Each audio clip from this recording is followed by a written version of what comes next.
Every economic collapse is sold to the public as a failure of leadership. We're told that if the right person were in office, smarter, tougher, more decisive, disaster could be avoided. But history tells a different story. The biggest crashes don't happen because someone made the wrong decision at the wrong time. They happen because the system quietly crossed a point of no return long before anyone noticed. What's coming next is not about opinions, elections, or ideologies. It's about numbers.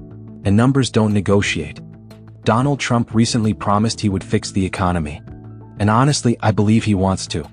I'm not questioning his intent. But there's a hard reality standing in the way, a reality bigger than Trump, bigger than any president.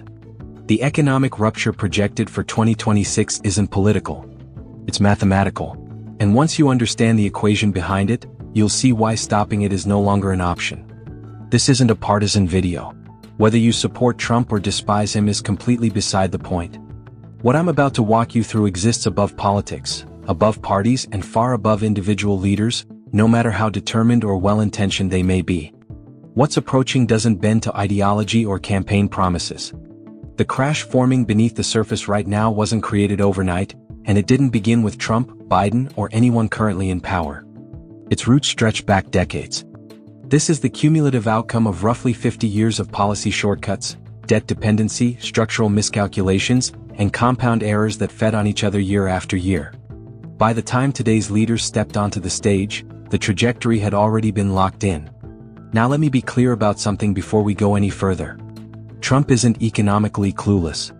Far from it. You can criticize his style, his rhetoric, or his strategies, that's fair. But he understands business. He understands debt, leverage, and risk. He knows how money moves through systems. And I genuinely think he looks at the current situation and believes sincerely that he can fix it. That belief makes sense when you consider who he is. He spent a lifetime solving problems, cutting deals, building projects, and forcing systems to work through sheer pressure and negotiation. That mindset doesn't suddenly disappear in office. But here's the part no campaign speech will ever admit. Some systems collapse not because leaders fail, but because the math runs out. Some structures reach a point where effort no longer matters. Willpower can't override exponential debt. Authority can't reverse compounding liabilities. And deal-making doesn't work when the numbers themselves are cornered. The economic crisis we're facing is one of those moments. It's not about competence or intention anymore. It's about inevitability. And now I want to show you step by step why Trump or any president cannot stop what's coming next. Reason 1. The debt has grown beyond control. The foundation of the crisis is simple. The debt is too big. The United States now carries around $36 trillion in national debt, more than the country produces in an entire year. And it isn't slowing down. Every year, roughly $2 trillion gets added. It doesn't matter who's president. Under Trump's first term, debt rose by about $8 trillion. Under Biden, another $7 trillion. Different leaders, same direction. In theory, spending cuts sound possible. In reality, the math blocks every path. Interest on the debt alone now exceeds $1 trillion per year. That's just to keep the system alive, not to reduce the balance. Social Security, Medicare, and defense together consume over $3 trillion annually. Add interest, and you're at about $4 trillion in untouchable spending. Total federal revenue is roughly $4.5 trillion. That leaves almost nothing for everything else. To truly cut deficits, a president would have to cut Social Security, Medicare, or defense, all political suicide. So the cycle continues. More debt, higher interest, less flexibility. A financial spiral no president can escape. Reason 2. The Federal Reserve is cornered. The Federal Reserve is trapped. If it raises rates aggressively to fight inflation, it crashes the economy, mortgages spike, businesses fail, markets fall, unemployment rises. If it keeps rates low, inflation erodes the dollar and living standards collapse anyway. So the Fed faces two outcomes: crash now or crash later. Either way, there's a crash. This corner wasn't created recently. It's the result of more than a decade of money printing and artificial interest rates. There's no clean exit left, and no president can change that. Reason 3. Demographics can't be rewritten. The baby boomers are retiring at scale. About 10,000 Americans turn 65 every day. That's millions of new retirees each year drawing Social Security and Medicare. Meanwhile, the workforce supporting them is shrinking. In 1950, there were 16 workers per retiree. Today, fewer than 3. Soon barely 2. This isn't policy failure, it's math. You can't create workers instantly. Birth rates have been falling for decades, and the population pyramid is inverted. Even large-scale immigration wouldn't fix this quickly, and politically, it's explosive. The demographic imbalance is locked in, and it guarantees massive strain on entitlement programs no matter who's president. Reason 4. De-dollarization is already underway. America's deficits are sustainable only because the dollar is the global reserve currency. But that status is eroding. China, Russia, and BRICS nations are trading outside the dollar system, stockpiling gold, and building alternative payment networks. Saudi Arabia accepting yuan for oil marked a major shift. The petrodollar system was a pillar of U.S. dominance. Once it weakens, global dollar demand falls. No U.S. president can force other countries to rely on the dollar again. Once reserve currency status starts slipping, it never returns. Reason 5. Commercial real estate is already breaking. This crisis is already visible. Offices are empty due to remote work. Retail spaces struggle under e-commerce. Property values are falling fast. About $1.5 trillion in commercial real estate debt comes due soon. These loans were written when rates were near zero and buildings were full. Now rates are higher and occupancy is lower. Owners can't refinance. Defaults are inevitable. And regional banks holding this debt will absorb heavy losses, potentially triggering hundreds of bank failures. Bailouts might delay the pain, but they don't solve it. The assets aren't worth what they used to be. The losses have to land somewhere. Reason 6. Money printing has become mandatory. The government runs about a $2 trillion annual deficit. That gap has to be funded, and the only buyer left is the Federal Reserve. Call it quantitative easing or liquidity support, it's still money creation. And money printing fuels inflation, eroding savings and purchasing power. Trump understands this, but stopping it would require massive spending cuts or huge tax hikes, both political and economic disasters. So printing continues regardless of who's in office. The system survives only by weakening the currency. Reason 7. The derivatives time bomb. Beneath everything sits a massive derivatives market, over $600 trillion globally.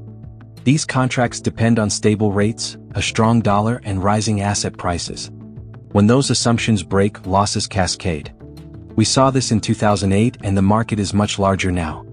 Interest rate shocks, asset crashes, or a weaker dollar would ripple through the entire system. Banks would fail. Liquidity would vanish. No president controls this market. Reason 8. Trust has been damaged. Finally, trust is eroding. Globally, people see endless debt, non-stop money printing, political chaos, and declining infrastructure. The dollar's dominance relies on confidence. And confidence fades quietly, then suddenly. Countries aren't abandoning the dollar out of hostility, they're protecting themselves.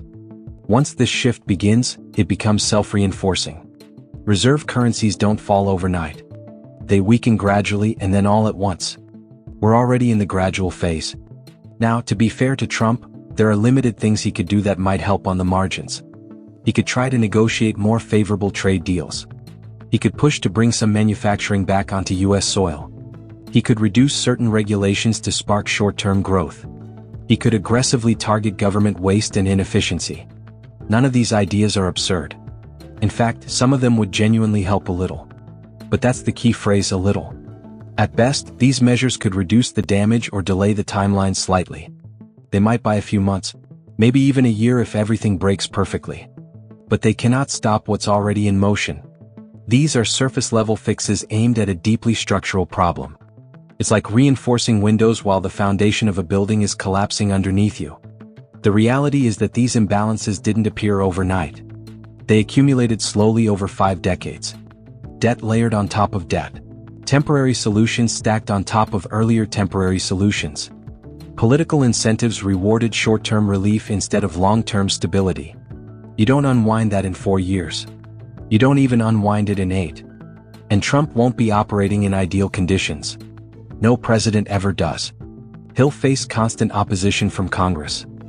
He'll run into entrenched resistance from federal agencies that exist to preserve themselves. He'll be attacked relentlessly by media outlets that profit from conflict. He'll deal with legal challenges, lobbyist pressure, and interest groups that have made fortunes from the current system. Every group that benefits from government spending, cheap money, and financial complexity will fight reform with everything it has. The system wasn't designed to change easily. It was designed to persist. And the people winning under the current rules have both the power and the incentives to stop anything that threatens them. Even if Trump were unusually disciplined, unusually skilled, and unusually determined, he still couldn't overpower the structural momentum that's driving the economy toward crisis. Individual leadership simply doesn't outweigh system-level math. So the important question isn't what will Trump do? The important question is what will you do? Because this has never been about Trump succeeding or failing. It isn't about elections or ideology. It's about economic laws and historical patterns that repeat regardless of who's in charge. Your financial outcome isn't determined by politics, it's determined by preparation. That leads to the first mental shift you need to make. Stop waiting to be saved. Stop believing that the government will step in at the right moment and protect your wealth. Stop assuming that leadership competence guarantees stability. History shows the opposite. Governments react late. They react imperfectly. And when they act, they often create new problems while trying to solve old ones. There is no cavalry coming. That doesn't mean panic. It means responsibility. Time still matters.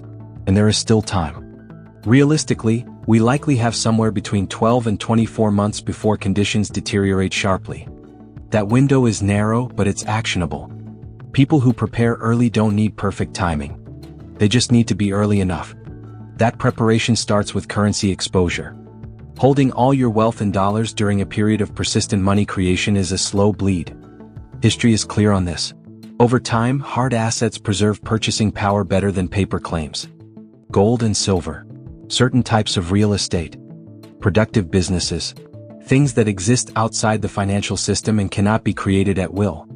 Debt reduction is just as important, especially variable rate debt. When rates rise during stress, debt turns from leverage into a trap overnight. Cash flow disappears. Refinancing options vanish. The safest debt is no debt. Income matters too. Relying on a single paycheck in a fragile economy is risky. Diversifying how you earn, even modestly, creates resilience. Skills that produce value regardless of broader conditions are assets no market crash can erase. Equally important but rarely discussed, relationships. Strong networks, trust, and community matter enormously during instability. People with reliable support systems navigate crises far better than isolated individuals. Social capital is real capital. You also need to understand the timeline shaping up. Based on current trends, the danger zone concentrates around 2026 through 2027. That's when stress points overlap, debt dynamics, entitlement funding issues, commercial real estate losses, banking fragility, and global currency realignments. Sometimes systems absorb stress longer than expected. Sometimes they snap earlier. But this window is where pressure peaks. Now, it's important to set expectations correctly around Trump's presidency. If the economy breaks on his watch, and statistically, it likely will, he'll be blamed. Media narratives will simplify everything into a single face and a single cause. Political opponents will frame the crash as proof of failure. Public anger will need a target. That doesn't reflect reality. The truth is that this outcome was already embedded in the system years ago. Massive borrowing, prolonged money printing, financialization over productivity. A growth model dependent on debt expansion rather than real output. Trump didn't create that. Neither did Biden. Neither will the next president who follows. This is the bill coming due. When the crisis hits, Trump will respond. He won't remain passive. He'll likely push aggressive stimulus. He'll pressure the Federal Reserve. He may explore unconventional tools, debt restructuring, currency experimentation, capital controls. Some of those actions may temporarily ease pain. Others may accelerate longer-term decline. This is the paradox of crisis management. Policies that feel stabilizing in the moment often worsen outcomes later. That's why political loyalty is dangerous during periods like this. Don't let admiration or dislike for any leader cloud your judgment.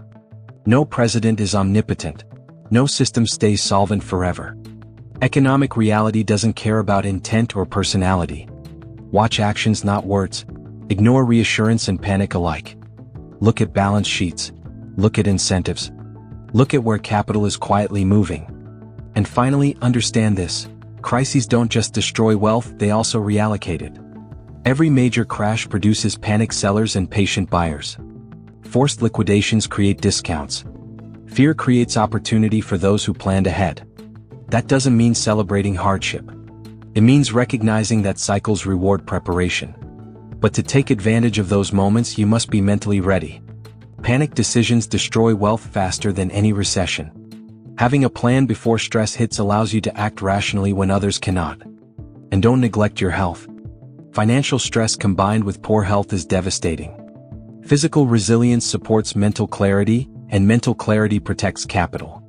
So here's the reality, stripped of emotion and bias. Trump cannot stop what's coming. No president can.